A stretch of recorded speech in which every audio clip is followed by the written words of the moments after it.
გამარჯობა, ლევან ლორთქიფანიძე გახლავთ ჩვენთან ერთად, პოლიტოლოგი.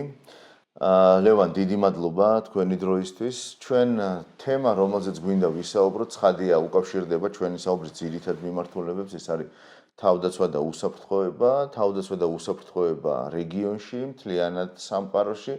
ეს ცვლილებები სახეზეა, განსაკუთრებით სახეზეა ევროპის უსაფრთხოების არქიტექტურის ცვლილება, რომელიც ფორმირების პროცესია, საკმაოდ შორს არის სრულყოფისაგან, თუმცა მიუნხენის კონფერენციაზე 2007 წელს პუტინის ცნობილი სიტყვის შემდეგ დაირღვა ყველაფერი აბსოლუტურად, ანუ ის წესრიგი, საზღვრების ურღვეობის პრინციპი რაც მთავარია და სახეზე გვაქვს აბსოლუტურად რაღაცა მცდელობა იმისი, რომ ახალი რამ ჩამოყალიბდეს. ეს ყველაფერი უკავშირდება 2022 წელს რუსეთის ფართომასშტაბიან აგრესიას უკრაინის წინააღმდეგ და იმ სისხლის კალოებს, რომელსაც ვლადიმერ პუტინის რეჟიმი აწყობს უკრაინის ტერიტორიაზე.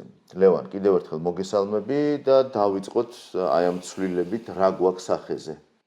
მოგესალმებით და დიდი მადლობა მოწვევისთვის. მართალია მე ამ საკითხის უშუალო სპეციალისტი და მკვლევარი არა ვარ, მაგრამ ჩემი ღირებულებების დონეზე მაინტერესებს ეს საკითხი და როგორც მომიჯნავე დისციპლინა მაინტერესებს, ხო? აი როცა თქვა გერმანიას სწავლობ, ევროკავშირს სწავლობ, ფიქრობ როგორი იქნება ევროკავშირი 1-10 წლის მერე, ან იქნება თუ არა საერთოდ, ამ თემებზე ფიქრის დროს და მუშაობის დროს ბუნებრივია ამ უსაფრთხოების არქიტექტურასაც უნდა შეეხო და განიხილო და ეგრე არ გამოდის, ხო?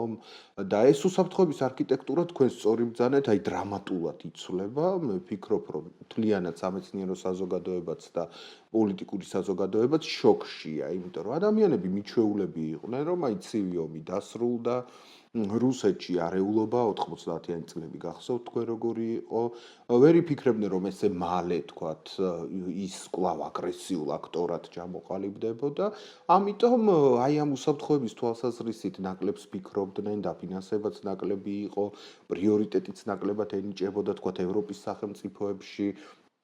აი ამ თავდაცვისა და უსაფრთხოების საკითხებს მე მახსოვს თქვათ 2011 წელს მაშინ სტუდენტი ვიყავი კარლ თეოდორ ცუ გუტენბერგი გერმანიის თავდაცვის მაშინდელი მინისტრი ქრისტიან სოციალური კავშირიდან გამოვიდა და მსოფლიოში მშვიდობაა და უსაფრთხოებაა და რაღაც გვინდა სავალდებულო სამხედრო სამსახურიო და დროებით შეაჩერეს ეს გაუქმების უფლება არ აქვს კონსტიტუციაში წერია და მის ამოღებას დიდი პროცედურები უნდოდა, მაგრამ შეაჩერეს აი ამ მუხლის მოქმედება, მაგრამ ნუ შემდეგ ჩვენ ვიხილეთ 2010-იანი წლები და როგორ დრამატულად შეიცვალა სოფლიო, ხო? ყველაფერი, თქვათ, ერთ-ერთი მთავარი ფაქტორი ამ უსაფრთხოების სისტემის ცვლილებისა ევროპისთვის იყო ავტორიტარული თუ არა ტოტალიტარული ამ ტერმინს მაინც უფრო მოფრთხილებით ვიყენებთ ხოლმე ავტორიტარული რეჟიმის კონსოლიდაცია რუსეთში, რომელმაც მთლიანად გადააწყო თავისი სისტემა და დღეს ეს ძალიან მკაფიოდ ჩანს აი ამ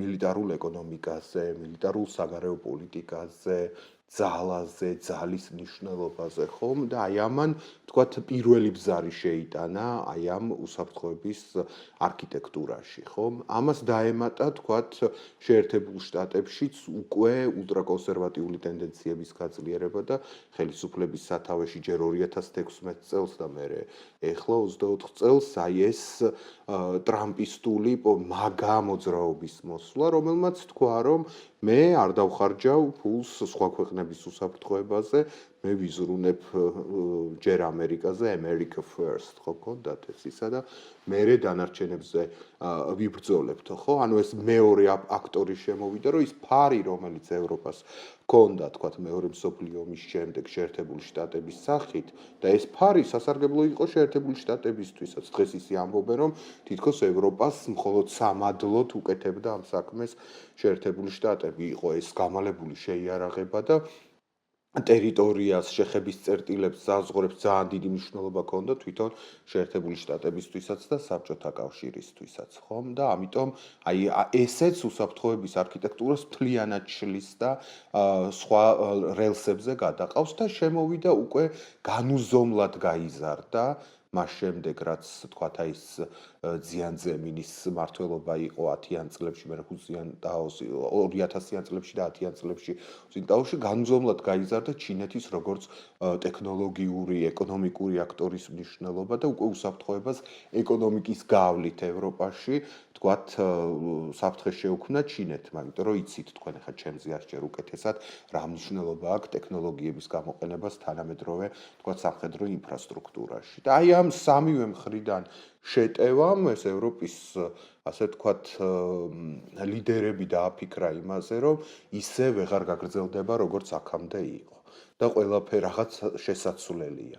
და რა თქმა უნდა, ყველაფერმა ერთად თავი მოიყარა იმ ომში, რომელიც უკვე ამდენი ხანი გრძელდება და როგორც თქვენ თქვით, ამდენი ხანი აი მართლა სისხლის კალოებს ლეწავენ, ხო, უკრაინაში. აი ამ ომში კიდევ უფრო მეტად გამოჩნდა, რომ აი ეს აგრესია, რომელიც შეიძლება წამოვიდეს, ძალიან ახლოს არის. ევროპის საზღვრებთან არის, სადღაც შორს კი არ ხდება იქ სუდანში, შუაგულ ევროპაში მიმდინარეობს, აქ გამოჩნდა ის ტექნოლოგიური დეფიციტიც, ამერიკა რო უკან იხევს ეს რა გავლენას ახდენს ევროპის როლზე, აქ გამოჩნდა და მოკლედ მთლიანად გადაასხვაფერა ეს არქიტექტურა და ძალიან მიხარია მე მაგალითად პირადად, რომ უკვე მკაფიოდ ამბობენ ევროპელი ლიდერები, რომ ის ეპოქა დამთავრდა. იმიტომ რომ იყო ტენდენცია, რომ ებღაუჭებოდნენ ამ ეპოქას და აი ხა სულ ბოლოს რამდენიმე თვის წინ მიუნხენში არ იყო ბავარიაში ქრისტიან სოციალური კავშირის ყრილობაზე პირდაპირ თქვა კანცლერმა მერცმა, რომ ნოსტალგია გამოსავალი არ არის. ჩაჭიდება იმ ეპოქაზე, რომ ვირა კარგად ცხოვრობდით და ყველაფერი კარგად იყო, ეს გამოსავალი არ არის და რაღაც შესაძლებელია ეს პაქს ამერიკანა ევროპისთვის სრულდება და უკვე სხვა საფეხურზე უნდა გადავიდეთო და ბევრი ამას ძალიან სკეპტიკურად უყურებს. აი დასცინიან მაგალითად ქართველი მემარჯვენეები. მე მქონდა თქვათ რამდენიმე კვირის წინ შესაძლებლობა რომ დებატები მქონოდა ქალბატონ თამარ ჯერგოლეიშვილთან. სასაცილოდ არ ყოფნით, რომ ევროპა შეიძლება რაღაცა ტიპის აქტორად იქცეს, რომ ის გაძლიერდეს, რომ ის ჩამოყალიბდეს არა მხოლოდ ეკონომიკურ მოთამაშედ, არამედ მოთამაშედ, რომელიც წინააღმდეგობას გაუწევს, თქვათ, ჩინეთსაც, რუსეთსაც და ზოგიერთ შემთხვევაში შეერთებულ შტატებსაც. ისი მცდელობის ნიშნებით სახეზე. მაგრამ თვითონ სწამთ, აი მე მაგალითად სულ იმაში ყურში ჩამესმის ლუქსემბურგის პრემიერ-მინისტრის სიტყვები, ხო? რომელმაც თქვა ფრიდენის სიტყვები, რომელმაც თქვა, რომ აი ევროპის უსაფრთხოება და ევროპული არმია და ევროპის ესე ვთქვათ ძალად ჯამოყალიბების ამბავი არის ემბრიონულ მდგომარეობაში. ანუ დრო დაჭირდება ამას. წინ დიდი გზა აქვს ევროპას გასავლელი, რომ ამდენი ხნის შემდეგ გადაეწყოს თავის უსაფრთხოების ასე ვთქვათ სისტემაზე, მაგრამ ეს დაწყებულია და ვისაც ევროპის მომავლის წამს ისინი ამაზე გამალებით მუშაობენ ხოლმე და მე იმედი მაქვს, რომ რაღაც გამოვა აქედან და ამის ნიშნებიც ჩანს. ეს ჩანასახი დიდი ხანია არსებობს, თუმცა რაღაც ქმედითი ნაბიჯები ბევრი წლის განმავლობაში არ იყო სახეზე. ახლა რაღაცები იცვლება. როგორ ფიქრობ, პირველ რიგში, ვინ შეიძლება ევროპის კონტინენტზე აიღოს საკუთარ თავზე ლიდერობა? რაღაცნაირი გამწევი ძალა. ვინ უნდა გახდეს ეს? საფრანგეთი, რომელიც ბირთვული სახელმწიფოა, დიდი ბრიტანეთი, რომელიც მიუხედავად იმისა, რომ გავიდა ევროკავშირიდან თავისი ინტერესები აქვს. თუ გერმანია, რომელიც ცდილობს, რომ რაღაცა პოზიციები აღიდგინოს და უფრო მკაცრი ხელით, ან უფრო მტკიცე ხელით მართოს რაღაცა ვითარება. იცით რა არის ევროპის უპირატესობა, ჩემი აზრით, იმაშიც მდგომარეობს, რომ აქ ასე მარტივად არ არის ხოლმე საქმე, როგორც სხვა სივრცეებში. ერთი სახელმწიფო მარტო და დამოუკიდებლად ვერ აიღებს საკუთარ თავზე ამხელა პასუხისმგებლობას. ევროპას და ევროკავშირს გამოარჩევს ყველაზე მეტად ეს თანამშრომლობის კულტურა და გამოცდილება. და როგორც ეკონომიკაში, ან სოციალურ სისტემებში, ან სხვა დარგებში, მეცნიერებაში და განათლებაში არსებობს საერთო ევროპული თანამშრომლობის პლატფორმები, აი ესეთივე თანამშრომლობის პლატფორმა ჭირდება თავდაცვის პოლიტიკის განვითარებისთვის, ჩემი აზრით, ევროპას და აქეთ იდგმება უკვე ნაბიჯები, ხო? რა თქმა უნდა, ხა გერმანია, საფრანგეთი, პოლონეთი ეს ვაიმარის სამკუთხედის ქვეყნები, ბრიტანეთი გარედან, ხო, ესენი მაინც ყველაზე დიდი სახელმწიფოები არიან და სლოვენიას ვერ დააკისრებ ამ ხელა პასუხისმგებლობას, მაგრამ მათ შორის თანამშრომლობაზე დგას ყველაფერი და უკვე პირველი ინიციატივებს ხედავთ ჩვენ ამას გერმანულად ქვია Weißbuch zur europäischen Verteidigung, ანუ ქართულად შეიძლება ვთარგმნოთ როგორც საგზაო რუკა ევროპის უსაფრთხოებისთვის, რომელიც 2025 წელს გამოაცხადა ურსულა ფონ დერ ლეიენმა, ის მარტო ვერ გამოაცხადა, ცხადია აი ამ ძირითად სახელმწიფოებთან იყო ეს შეთანხმებული და ეს ინიციატივა და ეს გზამკვლევი მოიცავს რამდენიმე ძირითად პრიორიტეტს. მაგალითად, ერთ-ერთი არის, რომ 2030 წლამდე ევროპაში ხდება დაახლოებით 800 მილიარდი ევროს მობილიზება. როგორც კერძო სექტორიდან, როგორც კრედიტი, როგორც დანაზოგი, ანუ სხვადასხვა კომპონენტებისგან შედგება ეს 800 მილიარდის მობილიზება იწყება ევროპაში იმისთვის, რომ ხელახლა შეიარაღდეს ეს კონტინენტი. ეს ერთი ნაბიჯი, რომელიც უკვე გამოცხადებულია, ამაზე მუშაობენ. რა თქმა უნდა, მეც როგორც ცოტა მემარცხენე შეხედულებები, ცოტა კი არა, კარგა გვარიანად მემარცხენე შეხედულებების ადამიანი ამ საკითხთან დაკავშირებით ცოტა კრიტიკულად ვარ განწყობილი, შემდეგ შეიძლება გავშალოთ, მაგრამ მე გეუბნებით ფაქტებს, რომ შეიარაღებაზე ფიქრობს უკვე 2030 წლამდე ძალიან ინტენსიურად ევროკავშირი და ეს ერთი ნაბიჯია. მეორე, ნახეთ, ფულის დახარჯვა და გაჩენა ეს პრობლემას ვერ წყვეტს. მნიშვნელოვანია, რომ ეს ფული დაიხარჯოს კონკრეტული მიზნებისთვის. აი მაგალითად, რასაც მე ვკითხულობ ხოლმე დასავლურ პრესაში და ასევე ანალიტიკური ცენტრების მასალებში არის ის, რომ ევროპელებს უნდათ, რომ მეტნაკლებად გაერთგვაროვნონ თავიანთი სამხედრო ინფრასტრუქტურა, სამხედრო შემადგენლობა და თავიანთი სამხედრო შემადგენლობის მოწყობის წესი. ანუ მარტივად რო ვთქვათ, ეხა თუ რაღაც ჩინური იარაღი აქვს იმას უნგრეთს და ამერიკული იარაღი აქვს გერმანიას პირობითად ვამბობ და რუსული იარაღი აქვს კიდე სლოვაკეთს პირობითად, ხო? ეს აი ამ კოოპერაციას ართულებს, ხო? ეს ნატოშიც იყო ეს ამბავი და ანუ რაღაც ერთგვარი სინქრონიზაცია მიდიოდა და ნატოს ხიბლიც მაგაში იყო ზუსტად რომ სინქრონულად, ანუ ერთ ენაზე მომხდარიყო მართვაც ჯარების და ნუ ასე შემდეგ და კონტროლი და ნახეთ იქ მაინც ხა თქვენ ჩემზე არ ჯერ უკეთ იცით, ხო? აი ეს დომინანტი როლი რო ქონდა შეერთებულ შტატებს და ასე დომინანტი პასუხისმგებლობა, უფრო მეტი ხარჯი და ასე შემდეგ, ნუ მაინც ეს სინქრონიზაციას პრობლემები ქონდა და ეხა ევროპა ამბობს, რომ ჩვენ არ გვყავს ის ქოლგა რჩებით მარტო და შიგნით იწყებენ ამას თან ამისთვის იშოვეს 800 მილიარდი.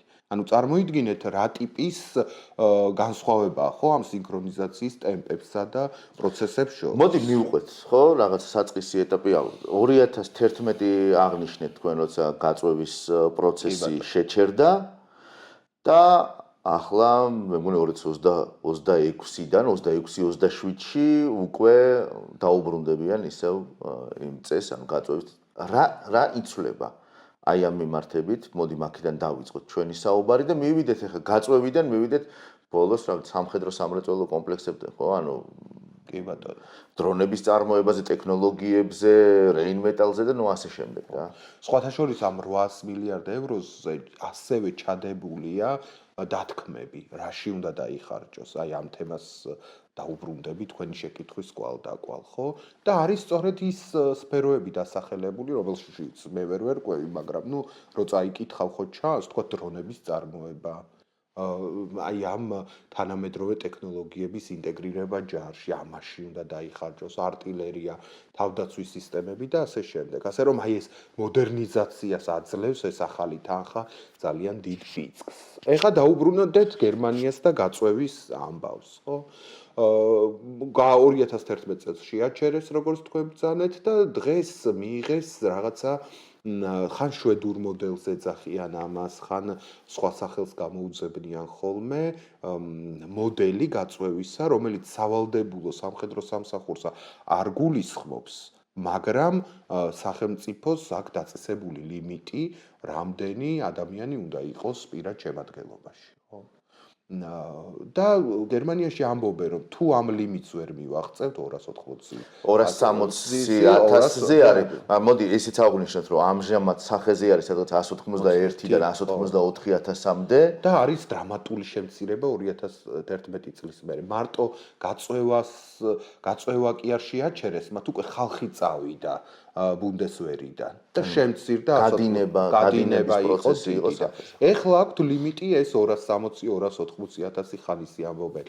ახლა ზოგიერთი უფრო მეტს ითხოვს, აქამდე უნდა შეავსონ 2030 წლამდე ამდენი ჯარისკაცი უნდა იყოს ბუნდესვერში. ამისთვის გერმანელებს აქვთ ახლა მოფიქრებული შემდეგი ღონისძიება, რომ პირველი უნდა იცოდნენ რამდენი ადამიანი ყავთ ქვეყანაში და უნდა იცოდნენ მათი როგორც სოციალური მახასიათებლები, ასევე სამედიცინო მახასიათებლები. აი ეს ძალიან სწორი შენიშვნა არის, რომ ესე იგი მთლიანად აკვირდებიან ყველაფერს, ხო, როგორი ჯარისკაცი ეყოლება, ანუ ჯანმრთელობის, სოციალური კუთხით და ასე შემდეგ. რატო აქცევენ ამ ყურადღებას? რომ იცოდნენ რა პოტენციალი აქვთ, ხო? და როგორ შეიძლება წაახალისონ მომავალში ბუნდესვერში მოსვლა, ხო? აი უკვე მე გუშინ წავიკითხე მგონი, რომ უკვე დაიგზავნა ყველა ადამიანთან, ვინც 18 წელს მიღწეულია, აი ეს ანკეტა, სოციალური ანკეტა თავდაცვის სამინისტროდან და თავდაცვის სამინისტროს აინტერესებს ვინ ხარ, როგორ ხარ, რას აპირებ, როგორია შენი მონაცემები, თქვათ გაგდაზღვევა თუ არა, მუშაობ თუ არა, რომ იცოდეს აი რამდენი ახალგაზრდაა, რომელიც შეიძლება ბუნდესვერში მოვიდნენ და ამის მერე მთელი გერმანიის მასშტაბით რამდენიმე ათეული პუნქტი გაიხსნება, სადაც უკვე სამედიცინოთ და ფიზიკური მონაცემების თვალსაზრისით ასე ვთქვათ შეისწავლიან და შემოწმდებიან ადამიანები და უკვე გაჩნდება ბაზა აი რა პოტენციალი არის ბუნდესვერში ადამიანების მიყვანის და გაწვევის. ოღონდ ძალით არ იწვევენ. ქმნიან დამატებით სტიმულებს, ხო? აი მაგალითად ქმნიან ხელფასი გაზარდეს და ეხლა 18 წლის ადამიანს რომ მინიმუმ 2000-დან 3000 ევრომდე ექნება ამას საკში უკვე გარანტირებული შემოსავალი, ეს უკვე საქმეა. იქ დასხევის პაკეტი გააუმჯობესეს, რომ მიიზიდონ ეს ახალგაზრდები ამ ჯარში, შექმნეს თქვათ შეღავათები ზოგიერთი სხვა სახელმწიფო სერვისის მიღებისთვის, დააწესეს თქვათ, ნუ ყველა თქვენც ხო ყოფილხართ 18 წლის და გინდოდათ რომ მართვის მოწმობა გქონოდათ, ხო? ეგ საქართველოში შედარებით უფრო ადვილია, მაგრამ იქ რაღაც ხან 4000 euро ზოგიერთ მიწაზე 2000 euро რომ მთლიანად მოემზადო და ეს ჩადეს პაკეტში. და ასე შემდეგ. ქალების ნებაყოფლობით არის, ესეც კონსტიტუციით რეგულირდება. იცით ახლა გერმანია უფრო ემანსიპირებული საზოგადოებაა და იქ ქალებზე დაისვა შეკითხვა და პასუხი ეს იყო, რომ ჩვენ ქალებს ვერ ვავალდებულებთ, იმიტომ რომ კონსტიტუციური ჩანაწერი არ გვაქვს ქალებზე და თუ გვინდა ვიმსჯელოთ და შევიტანოთ და ნუ ამას დიდი ამბები უნდა და ამჟამად გაჩერდნენ და ნებაყოფლობითია ქალების შემთხვევაში და მამაკაცები სრულად აღირიცხებიან. ხო და აი ამ სტიმულების და აი ამ შესწავლის კომბინირებით აქვთ იმედი თავდაცვის მინისტრის ისტორიუს, რომ 2030 წლისთვის ამ 260-280-იან ნიშნულს დააკმაყოფილებს. თუ ვერ დააკმაყოფილებს წინასწარი დათქმა არსებობს და პოლიტიკურ დებატებში ეს უკვე ითქვა, რომ მაშინ უკვე შემოიღებენ სავალდებულო სამხედრო სამსახურს, იმიტომ რომ გერმანელები პირდაპირ ამბობენ, რომ დემოკრატიას ესეთ ეპოქაში იარაღით ხელში დაცვაც შეიძლება დასჭირდეს და მოქალაქეები ამისთვის მზად უნდა იყოს. ამას ემატება რეზერვის აღრიცხვაც, ანუ რამდენი რეზერვისტი ეყოლება ქვეყანას. გაორმაგეს ზუსტად მოკლედ რეზერვის რაოდენობა და 2030 წლამდე ეს რეზერვიც აღარ იქნება, თქვათ ესე შემცირებული და შეკვეცილი. ლეონ, პირველი ნაბიჯი რაც გერმანიამ გააკეთა, მე მგონი სპეციალური დანიშნულების ქვედანაყოფების რაოდენობის ზრდაც დაიწყო. იმ სკანდალების შემდეგ, რა სკანდალებიც რამდენიმე წლის წინ იყო, ხო? ანუ ეს მიგრანტების ტალღებთან და რაღაცა არიული თუ რაღაცა თემებთან დაკავშირებით ძალიან ბევრი დააპატიმრეს, ძალიან ბევრი დაითხოვეს. და რამდენიმე წლის წინ, ანუ რუსეთის აგრესიის შემდეგ კვლავ გააკეთეს აქცენტი, ასე ვთქვათ, ახალ ნაკადზე, სპეციალური, ანუ ჯერ რომ რაღაცა ელიტური ქვედანაყოფი ქონდეთ, სანამ რაღაცა რეგულარულ ჯარებს გააკეთებენ, ხო? კი ბატონო, ესეც სოციალ-დემოკრატიული პოლიტიკაა, სხვათა შორის და მინისტრი პისტორიუსი იყო ამ მიმართულებით მთავარი ინიციატორი და ამას არამხოლოდ პრაქტიკული, არამედ პოლიტიკური სარჩულიც აქვს, იმიტომ რომ სოციალ-დემოკრატების და მემარცხენე პარტიების ერთ-ერთი მთავარი საწუხარი ბუნდესვერთან მიმართებით არის ის, რომ აი ყველა ქსელი ულტრამემარჯვენე ქსელი, რაც გერმანიაში არსებობდა, გარკვეულწილად იყო გადაჯაჭვული ბუნდესვერთან და რაღაცა ტიპის დასაყრდენი იქ ჰქონდა. და აი მაგალითად გერმანიაში არიან ისეთი ულტრამემარჯვენე ჯგუფები, რომლებიც საერთოდ ფედერაციული რესპუბლიკის არსებობას აყენებენ კითხვის ნიშნის ქვეშ. და წარმოიდგინეთ, რომ ესეთ ჯგუფს ყავს, თქვათ, რომელიმე იმაში ბრიგადაში დასაყრდენი. რამხელა ტიპის უსაფრთხოების გამოწვევას ქმნის ეს და ამიტომ აი ეს ჩაჩეხეს ეს კავშირები, ეს კონსტიტუციური უსაფრთხოების სამსახურის განსაკუთრებით მუშაობს აი ამ ქსელებზე და იმედი აქვთ, რომ აი ეს გაწვევა, როცა გაიზრდება და 280,000-ზე შეიძლება გაიზარდოს პირადი შემადგენლობა, ეს დააბალანსებს ასევე აი ამ ულტრამემარჯვენე დინებებს ჯარის შიგნით. რთული საკითხია, მე ვერ შემოვალ აქ პოლემიკაში, იმიტომ რომ ნიადაგი ისედაც მსუხე იყო, ასე ვთქვათ, სხვადასხვა გამოწვევებისთვის და ახლა, როდესაც მზარდი არის საფრთხეები, აი მზარდი საფრთხეების საფარქვეშ შესაძლოა გარკვეული მოძრაობები იყოს, თუმცა მე მაგის სპეციალისტი არა ვარ და ვერ შემოვალ ამ დისკუსიაში. გადავიდეთ შემდეგ საკითხზე, ხო? ანუ ეს ეხება მათ შორის ჯარების სხვადასხვა სახეობების განვითარებას, რაზეც აქამდე ასეთი აქცენტი არ იყო, ხო? ანუ გულისხმობს სამხედრო საზღვაო ძალებს, სამხედრო საჰაერო ძალებს, იგივე კიბერუსაფრთხოების ქვედანაყოფებს და ასე შემდეგ, ხო? აი მანდ როგორ ხდება აქცენტირება? ეხა უკვე მე არა ვარ მაგ საკითხების სპეციალისტი და მაგაზე დაწვრილებით ვერ გიპასუხებთ, მაგრამ აი პოლიტიკურ აქცენტს გეტყვით, რის შესახებაც წამიკითხავს და რაც ზუსტად ვიცი.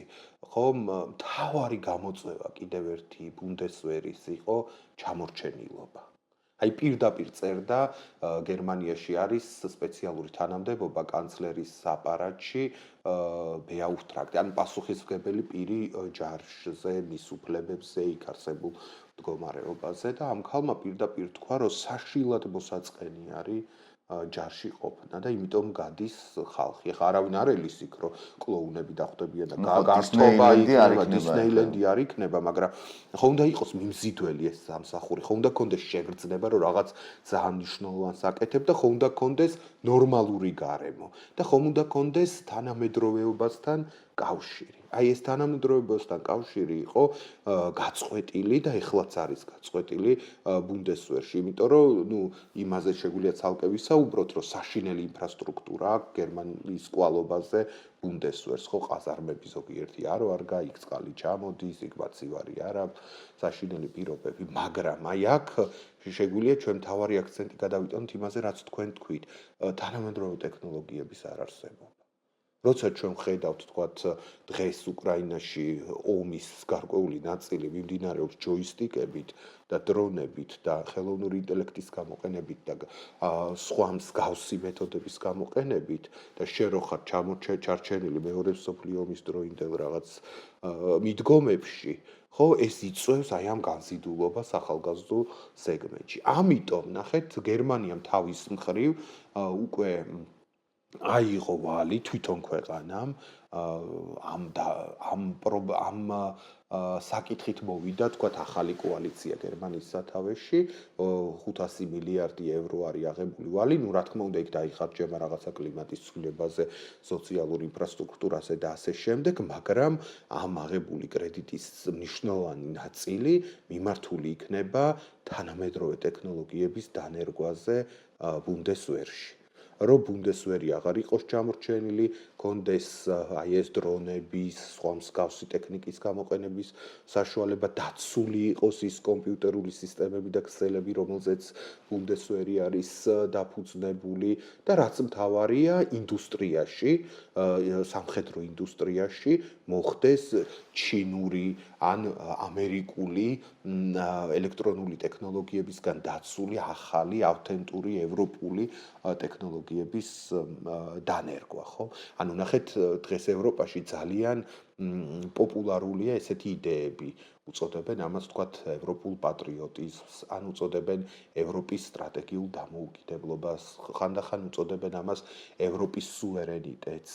ანუ ევროპას უნდა აი ამ სხვა დიდი სტრატეგიული აქტორებისგან დამოუკიდებლად აწარმოოს თანამედროვე ტექნოლოგიები და ეს თანამედროვე ტექნოლოგიები დანერგოს არა მხოლოდ მილიტარულ ინდუსტრიაში, არამედ უკვე უშუალოდ შეიარაღებაში, ტექნიკაში და ინფრასტრუქტურაში, რომელიც თვითონაც იყოს მოთამაშე და პრინციპში ამის ნიშნები არის, რომ ეს იქნება. მოთამაშე იყოს დამოუკიდებელი.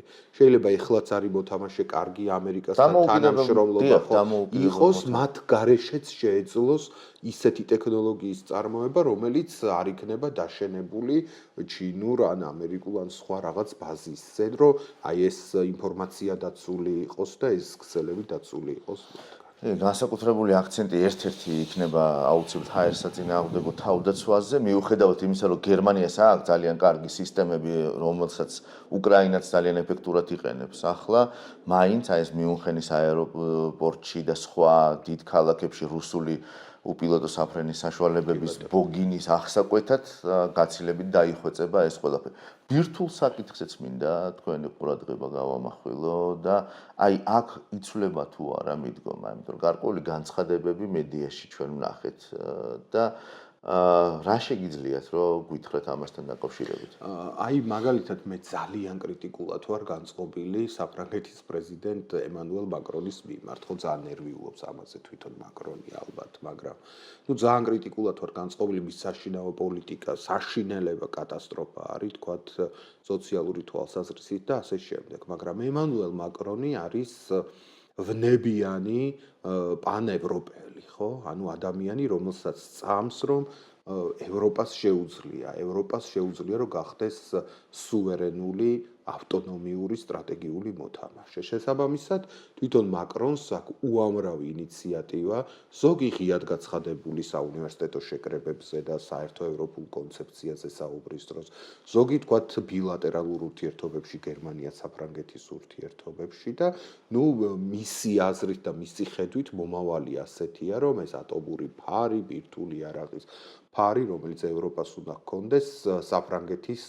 ასე ვთქვათ, საფრანგეთის მხარდაცვის პოლიტიკაზე და მხრებზე უნდა დაეშენოს და სხვათა შორის გერმანიაში ამის შესახებ მე-20 საუკუნის მეორე ნახევრიდან მსჯელობენ და ჯერ კიდევ დეგოლისა და ადენაუერის მოლაპარაკებებში იყო ხოლმე აი ამ საერთო ბირთვულ თავდაცვაზე საუბარი, ხო, რა თქმა უნდა, იქ ამერიკა უზრუნველყოფდა დასავლეთ გერმანიის უსაფრთხოებას ამ თვალსაზრისით, მაგრამ როგორც კი გაჩნდებოდა შეხედულება რაღაც ევროპის თვითყოფადობის შესახებ, საფრანგეთთან მიდიოდა თანამშრომლობა. ასე რომ ეს აზრი მუშაობს, იგივე ეს კრედიტები რაც არსებობს, ფიქრობენ, რომ შეიძლება დაიხარჯოს იმაში, რომ საფრანგეთის ხელმძღვანელობით თქვათ, აი ეს ატომური ფარის და ინფრასტრუქტურის მომზადება ბირთვული იარაღის განვითარება მოხდეს, ხო? ისევ მახსენდება ურსულა ფონ დერ ლეიენის ნათქვამი, რომ დღეს ამ წუთას რო დაგვესხას რუსეთი ჩვენ თავს, საჭირო იარაღის ნახევარიც კი არა გვაქვს ჩვენ და საჭირო სამხედრო ინფრასტრუქტურის. ასე რომ ჩამორჩენა დიდია და აქაც თქვათ ინტენსიურ თანამშრომლობაზე საუბრობენ და თქვენ დიდი ბრიტანეთი ახსენეთ და ესეც ძალიან სასიამოვნოა, რომ შეიძლება ეკონომიკურად და სოციალური თვალსაზრისით ეს ევროკავშირთან დიდი ბრიტანეთის თანამშრომლობა გაწყდა და აღარ არის თქვათ ევროკავშირის წევრი დიდი ბრიტანეთი, მაგრამ ბოლო პერიოდში უკრაინის ომის დაწყების კვალდაკვალ ჩვენ ვხედავთ ახალ სამხედრო ხელშეკრულებებს საფრანგეთსა და დიდ ბრიტანეთს, გერმანიასა და დიდ ბრიტანეთს, პოლონეთსა და დიდ ბრიტანეთს შორის, რაც გვაძლევს იმედს, რომ მომავალი სამხედრო ინფრასტრუქტურა და ეს არქიტექტურა, რომელიც ევროპას ექნება, ევროკავშირის არაწევრი ბრიტანეთის მონაწილეობით იქნება უზრუნველყოფილი და მეტიც, ხო?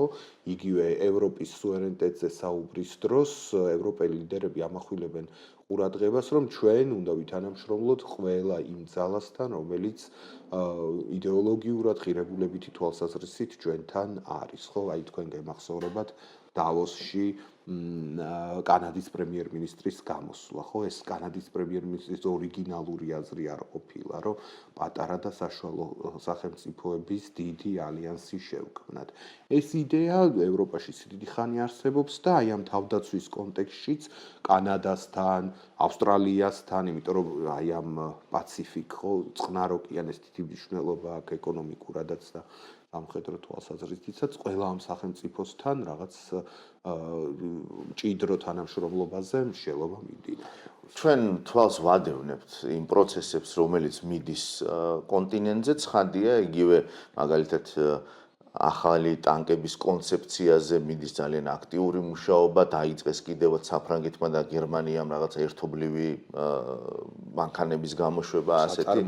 ხო, საწარმოებიც გაკეთდა, იქ რაღაცა ნაწილი არის ფრანგული, ნაწილი არის გერმანული და რაღაცა ესეთი ჯავშან მანქანა გაკეთდა უკვე რამდენიმე და ამაზე მიდის ძალიან ინტენსიური მუშაობა. კი, ჩამორჩებიან ჯერ საერთო ჯამში ძალიან ბევრით, მაგრამ ყოველ შემთხვევაში მუშაობა რომ მიდის, ეს ფაქტია, იგივე უკრაინასთან მიმართებით. ბირთვულთან დაკავშირებით ჩემი კითხვა მაინც გერმანიას, უშუალოდ გერმანიის ბირთვულ ფარს უკავშირდებოდა. არა იმას, ვინ იქნება ევროპის ფარი, ეს ბრიტანეთი თუ საფრანგეთი თუ ვინ უფრო იყო ჩაღებს. არამედ უშუალოდ გერმანიის ბირთვულ ინტერესებზე მინდოდა მეკითხა, რომ იქ როგორ უყურებენ ამ ყველაფერს, რომ თავადაც იყვნენ, ასე ვთქვათ, აი ამ ფარის მონაწილენი. თავადაც შექმნან რა საბოლოო ჯამში აქეთ მიმყავს. ნუ ეს იცით გერმანიაზე როცა ვსაუბრობთ, სამწუხაროდ საქართველოში არ ესმით ხოლმე, რომ გერმანია არ არის ჩვეულებრივი ქვეყანა. და გერმანია არ არის ესეთი ქვეყანა, როგორიც საქართველო მეხსიერების თვალსაზრისით. ხო, არაფერი რო არ გვახსოვს და ყველაფერს რო ვიწყებთ და სტალინი რა კაი კაცი იყო რო ვამბობთ და რაც ცუდი გააკეთა ის რო აღარ გვახსოვს და ასე შემდეგ. ხო, ეს არის პოლიტიკური კულტურის, ყოფითი კულტურის ნაწილი, აი ეს ნაცისტური გამოცდილება. ყოველი მათი ნაბიჯი, ყოველი მათი, ასე ვთქვათ, ცხოვრებისეული მომენტი არის აღბეჭდილი აი ამ ნაცისტური დანაშაულის შეგრძნებით და მართლა ეგეთი ველურობა და რაღაც ჯოჯოხეთური ენერგია მსოფლიოს არ ახსოვს, როგორ რაც გერმანიამ გამოავლინა და რაც გერმანიას ჰქონდა. შესაბამისად, ნებისმიერი მსჯელობას არა მხოლოდ ბირთვული იარაღის შექმნაზე, არამედ ომზეც კი, რომ გერმანია შეიძლება რაიმე ომში იყოს ჩართული, ეს საზოგადოების ერთ ნაწილში იწვევს არაჩვეულებრივ აღშფოთებას, გახიზიანებას, შიშს და დისტანცირებას ამ თემიდან და ამ ტენდენციას თავისი გამოხატულება აქვს პოლიტიკურ პარტიებში, ხო?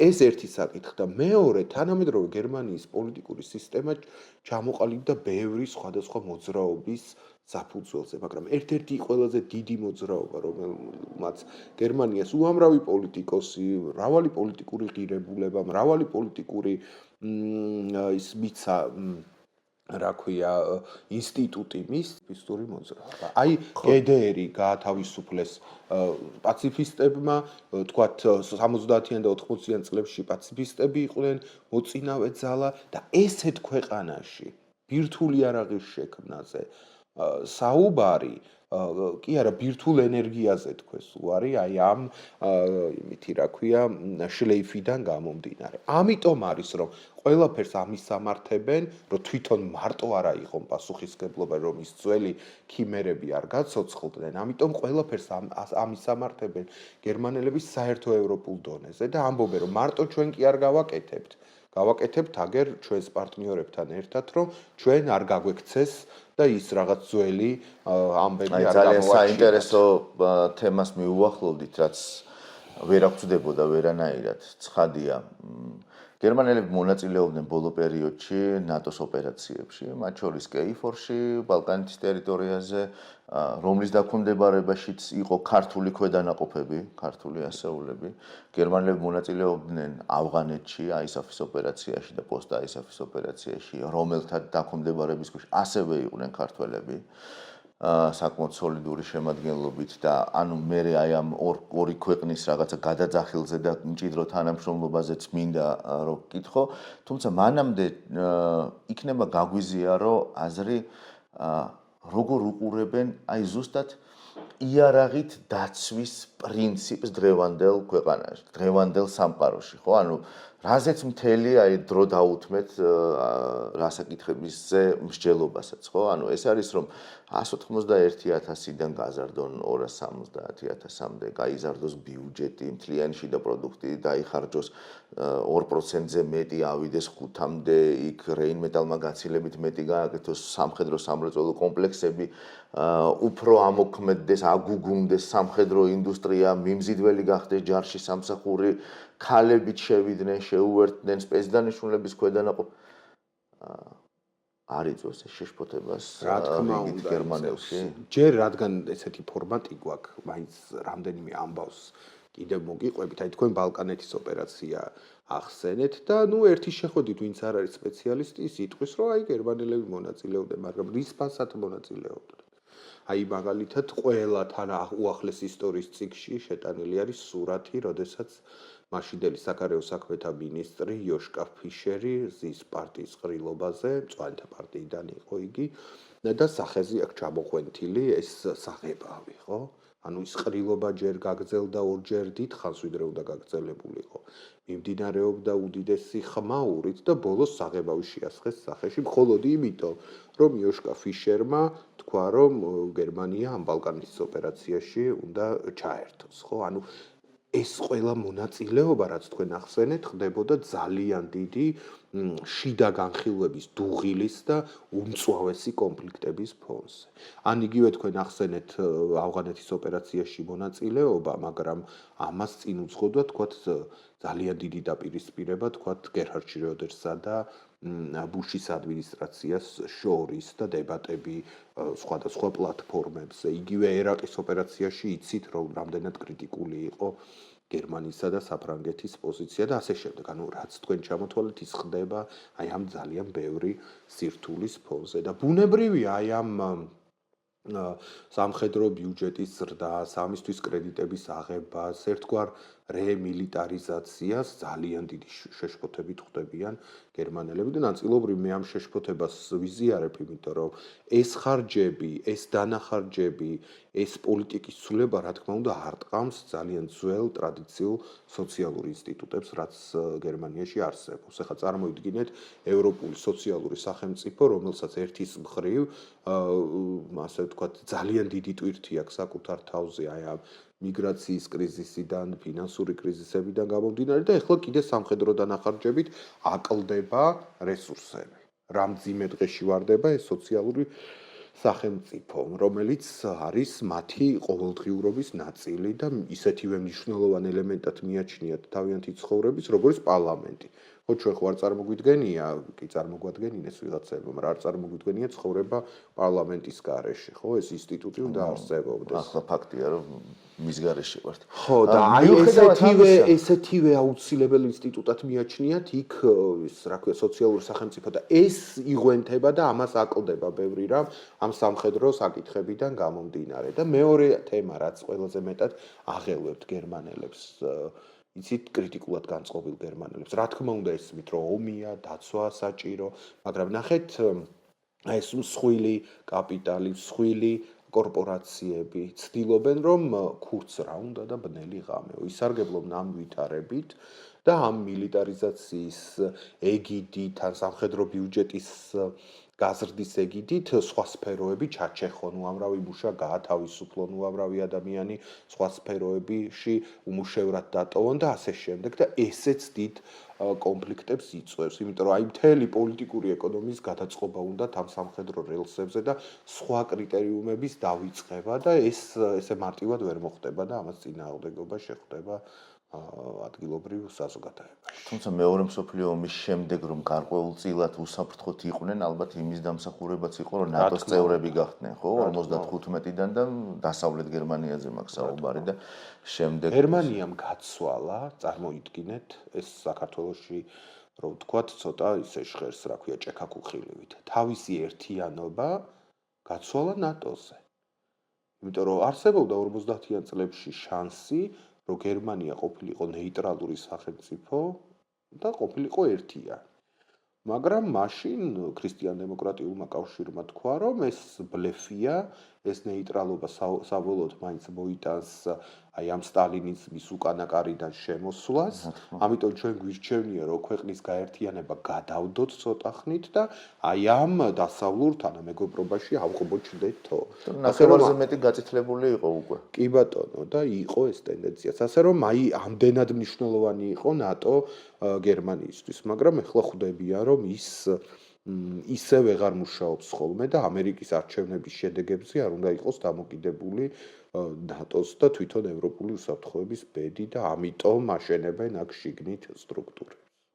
იცი, ჩვენ შეგვიძლია გაუთავებლად ვისაუბროთ ამ საკითხზე, მაგრამ რაც აღვნიშნეთ ცოტა ხნით, იქნებ აი რაღაცა ჩვენს მჭიდრო თანამშრომლობაზეც, აი ამ რაღაცა მეგობრულ ხიდებზეც ვისაუბროთ, იმიტომ რომ საბოლოო ჯამში რასაც ვაკვირდებით, ანუ ჩვენი საუბრის დასაწყისს რო დაუბრუნდეთ, ხო, ის რაც შეიცვალა, ეს აღარ დაბრუნდება, ისეთი აღარ იქნება სამყარო, როგორიც იყო, ხო? და აი აქ ცოტა სასაცილო ჯღერს ხა იქიდან აქ რაღაცა ესე, მაგრამ ყოველ შემთხვევაში რა უნდა ისწავლოს, რა გაკვეთილი უნდა მიიღოს იმ დროს, როდესაც საკუთარ ტყავზე აქვს ძალიან ბევრი რაღაცა გამოცდილი ამ ქვეყანას. მათ შორის მერკელის გადაწყვეტილებებიც არ მინდა რომ რაღაც შეფასებებში სხვანაირად გამოვიყენო ისე. თავარი რაც უნდა ვისწავლოთ და რაც ვერ ვისწავლეთ მგონი, ეს არის თან ევროპულ მაგალითზე, რომ ჩვენს გასაკეთებელ საქმეს სხვა არავინ არ გააკეთებს. ჩვენ სხვა ფრონტის პირველ ხაზზე ვერ დაგვიცავს, როგორც მოკავშირე, როგორც დამხმარე, როგორც პარტნიორი, როგორც ვინც გაგაძლიერებს ეგეთი. ეგ აუცილებელია და ეგ დაგჭირდება, მაგრამ ჯერ შენ უნდა იყო ზად ამ თავდაცვისთვის, ხო? აი ევროპა ამდენი ხანი იყო ამერიკის იმედზე და მე აღმოჩნდა რომ თავისი თავი თვითონ აქ დასაცავი და თავისი ინფრასტრუქტურა თვითონ აქ გასავითარებელი. და მე მგონია რომ ამ დღეში ვართ ჩვენ. მე ვოცნებობ და ველი იმ დროს როცა ვიქნებით რომელიმე ევროპული სამხედრო თანამეგობრობის წევრი, აღარ ვამბობ ნატო იქნება, ეს ევროკავშირი იქნება თუ რაღაც სხვა გაერთიანება, იმის წევრი ვიქნებით, მაგრამ სანამ იმის წევრი ვიქნებით, აქ გვაქვს ჩვენი ინფრასტრუქტურაც მოსაწესრიგებელი, პირადი შემადგენლობაც მოსაწესრიგებელი, სამოქალაქო თავდაცვის საკითხებიც მოსაწესრიგებელი. მე ხამ საკითხებზე რატო ვაძლევ საკუთარ თავს ლაპარაკის უფლებას, რომ ჩვენმა მოძრაობა სოციალური დემოკრატიისთვის მიიღო ცოტა ხნის წინ მისმა საპროგრამო კომისიამ, ესეთი კომისია გვაქვს, რომელიც მუშაობს პოლიტიკის დოკუმენტებზე, ხო, ჩვენ ხედვებზე. მიიღო ეროვნული უსაფრთხოების დოკუმენტი, ხო, ეს არ არის ახლა ძალიან მაღალი დონის და ჯერ დატესტილი კიდე რამდენიმე საფეხური დარჩა, რომ ბოლომდე მივიღოთ, მაგრამ იმ კონცეფციაში ერთ-ერთი მთავარი ადგილი მაგალითად უჭირავს სამოქალაქო თავდაცვას და მის ინფრასტრუქტურას. თქვათ, როგორ ხდება ადამიანების ორგანიზება ღმერთმა დაგვიპაროს და აი ამ საშინელი მდგომარეობის დროს. ვინ იღებს კონკრეტულ მომენტში, კონკრეტულ უბანში, კონკრეტულ ქალაქში პასუხისმგებლობას? როგორ ხდება შრომის დანაწილება იმისთვის, რომ ეს შეტევა დავიცვათ და ის ცნობილი ფრაზაც გვაქვს გამოყენებული ფოლადის ღარბის კონცეფცია, რომ უნდა იყო იმდენად ძლიერი, რომ შენ ჩაყლაპლა თვითონ იმ ორგანიზმს უქმნიდეს საფრთხეს. ასე რომ აი ამაზე არის საქართველოს კონტექსტში სამუშაო. და არის მეორე ამბავიც, ეს ძალიან შორეული პერსპექტივა, შეიძლება აქედან სასაცილოდ ჟღერდეს რომ ვამბობ, მაგრამ აი მე აი ნამდვილი პარტნიორობა რას ნიშნავს? აი გერმანიამ თქვა, რომ ჩემი ეროვნული ინტერესები არ იწყება ჩემი ეროვნული საზღვრიდან. მან თქვა, რომ ჩვენი ევროპელების საერთო თავდაცვის და უსაფრთხოების ინტერესები იწყება ევროპის საზღვრიდან. და იცით თქვენ, რომ ევროპაში ყველაზე რთული მონაკვეთი, რაც უსაფრთხოების თვალსაზრისით შეიძლება არსებობდეს, ეს არის ის ვიწრო ყელი, რომელიც აკავშირებთ ერთმანეთს კალინინგრადს და ბელარუსს. შუაში ყავს ჩვენ პოლონეთი და ლიეტუვა. და შეჭრილი არის ეს ექსკლავი კალინინგრადის სახით ევროკავშირში და ნატოში შიგნით და იცით რა ტიპის მილიტარიზაცია არის აი ამ პატარა რეგიონის და ოლქის რუსეთის მხრიდან, ხო? და ამიტომ მართლა უპრეცედენტო რამე მოხდა, ეს არ მომხდარა მეორე მსოფლიო ომის შემდეგ, იქ რაღაც ბალკანეთში მონაწილეობა, სხვაგან მონაწილეობა გასაგებია, მაგრამ ლიტვაში 5000 კაციანი, აქედან 4700 არის სამხედრო და დანარჩენი რაღაც სამოქალაქო თავდაცვის თანამშრომლები, 5000 კაციანი ბატალიონი განალაგა გერმანია. ბოლომდე არ განალაგებულა, მაგრამ იქ აშენდა ყაზარმები, აშენდა სკოლები, აშენდა საცხოვრებლები, ოჯახებით მიდიან იქ. და ესე უბრალოდ არდებენ ამ ინვესტიციას, ხო, ის დიდი ხნით იქნება იქ ლიტვაში, სწორედ აი ამ ხასთან ძალიან ახლოს, რუსეთის საზღვარით ახლოს არის და ეს ვიწრო ყელიც, იქ გერმანული არმია იქნება განლაგებული. რას ნიშნავს ეს? რომ ის ჩამონათვალი ვიცით ჩვენ, ხო? რომ ჯერ საქართველო, მერე უკრაინა, მერე შეიძლება ბალტიისპირეთსაც მიადგნენ, ხო? ადრე ამას სერიოზულად ვერ აღვიქვამდით, მაგრამ ესე ხდება ხოლმე. მაგრამ აი უკვე იქ დგას გერმანული არმია. და ეს არის სიგნალი, ხო, რუსეთისთვის. რომ ლიტვა მარტო კი არ არის და ლიტვაზე თითოეული შეტევა ლიტვის პატარა არმიაზე თავდასხმა კი არ არის, აი იქ არის ევროკავშირის მოკავშირე ძალები და მომავალში ამაზეც საუბრობენ, რომ სხვა მოკავშირე ქვეყნებში, რუსეთთან საზღვრის მქონე ქვეყნებშიც ესეთი ბატალიონები განალაგონ, თან განალაგონ არა მხოლოდ გერმანელებმა, არამედ სხვებმაც და განალაგონ არა მხოლოდ ეროვნული ბატალიონები, არამედ ინტერნაციონალური რაღაც ბრიგადები, ხო, რომ აი ეს აღმოსავლეთის სარტყელი ევროკავშირს ჰქონდეს და ნუ ეხა რატო ვახსენე, რომ შეიძლება ვიღაცა სასაცილოდ მოიჩვენოს, რომ რა თქმა უნდა არ მინდა მე რომ საქართველოში ვინმე სხვა ქვეყნის ჯარი იდგას, მაგრამ მე იმედი მაქვს, რომ ოდესმე ამ ევროპული თანამეგობრობის წევრი თუ ვიქნებით, აქ მარტო ჩვენი არმია არ დახვდება ხოლმე იმ მოსალოდნელ აგრესიას, რაც შეიძლება ჩვენს წინააღმდეგ გქონდეთ პოტენციურს, იმედია რომ არასდროს არ იქნება, მაგრამ პოტენციურს და აი აქ საქართველოში თუ არა, ჯერ სხვა ქვეყნებში მაინც ეს ინტერნაციონალური ბრიგადები არსებობენ და ევროპა აღმოსავლეთით რაღაც თავის სარტყელს შექმნის, ხო? იმიტომ რომ ამის პრეცედენტი უკვე არსებობს და ამბობენ, რომ ლიტვაზე არ უნდა გავჩერდეთ და სანამ ეს ომი არსებობს და ეს იმპერიალისტური განზრახვა არსებობს, ეს სარტყელი ძლიერი უნდა იყოს. სავარაუდოდ ეგრეც იქნება, ყოველ შემთხვევაში კარგი მაგალითები ახსენეთ თქვენს აღმოსავლეთ ფლანგის უსაფრთხოების უზრუნველყოფის შესახებ, ასევე კარგი მაგალითი არის ბალტიის ზღვა, რომელიც ახლა უკვე ნატოს ზღვა არის და ვნახოთ სამხრეთით შავ ზღვაზე რა იქნება. ოღონდ ესეთი არასდროს ესეთი პოლიტიკის პირობებში ეგ არ გამოვა, როცა რა ვიცი, ყოველ დღე რაღაც პროვოკაციული განცხადებები და აი ლანცხვა და გინება მიდის, აი პირდაპირ მნიშვნელობით ლანცხვა და გინება დასავლური ქვეყნების, მაგრამ ყველაზე გასაოცარი რაც არის ჩემთვის, ეს არის დაცინვა. აი დაცინვა, წეღანაც ვახსენე. რა შეუძლია გერმანიას? რა შეუძლია საფრანგეთს? ევროპა მოკვდა, ევროპის დაისია, ევროპა აღარ გამოცოცხლდება და ასე შემდეგ. რა თქმა უნდა, ამის საფრთხეც არსებობს, იმიტომ რომ ევროპის თავარი, ასე ვთქვათ, უპირატესობაც და ნაკლიც არის შიდა მრავალფეროვნება. ევროპის თავარი უპირატესობაც და ნაკლიც არის დემოკრატიულად გადაწყვეტილების მიღების პროცესი. და რა თქმა უნდა, აქ უფრო მეტი დრო ჭირდება ხოლმე რაღაცებს და არსებობს რისკი, რომ დემოკრატია არადემოკრატებმა გამოიყენონ ამ დემოკრატიის დასამხობად და ვხედავთ ჩვენ ლეპენებს და ამ იმებს ორბანებს და ასე შემდეგ. რა თქმა უნდა, მათი მომძლავრება ცხადი და მკაფიოა, რა თქმა უნდა, რისკი იმისა, რომ ევროპა დამარცხდეს არსებობს, მაგრამ რისკთან ერთად არსებობს უდიდესი შესაძლებლობაც. როცა შენ არაფერს არ ამბობ შესაძლებლობაზე, მარტო რისკზე საუბრობ და თან დაცინი იმ სამყაროს, რომელმაც ყველაზე დიდხანს მოახერხა მშვიდობის შენარჩუნება, ყველაზე გამართული სისტემა შექმნა, ყველაზე მეტად დაიცვა ადამიანის უფლებები, ყველაზე დიდი ეკონომიკა და ყველაზე მეტი კეთილდღეობა აქვს ერთულ მოსახლეზე. და შეგვიძლია გავიმეოროთ ის ცნობილი ფრაზა, რომელსაც ევროპარლამენტში და სხვაგანაც ვისმენთ ხოლმე, როცა უნდათ ევროპარლამენტის ევროკავშირის უფრო სწორად გამხნევება, რომ ჩვენ ვართ 450 მილიონი ადამიანი და არ გვჭირდება 340 მილიონიანი ამერიკის დახმარება, რომ 130 მილიონიანი რუსეთი გავაჩეროთ. აი ამ ციფრებში მართლა ჩანს თუ რამდენად დიდია ევროპის პოტენციალი, უბრალოდ მას სჭირდება ორგანიზება და ინფრასტრუქტურაში მოქცევა და ამაზე ფიქრი დაწყებულია და ამას დრო დაჭირდება, მაგრამ მე აი ხედავ დარწმუნებული ვარ, რომ ეს ინფრასტრუქტურა მაინც ბოლოს გამოდნება და იარსებებს.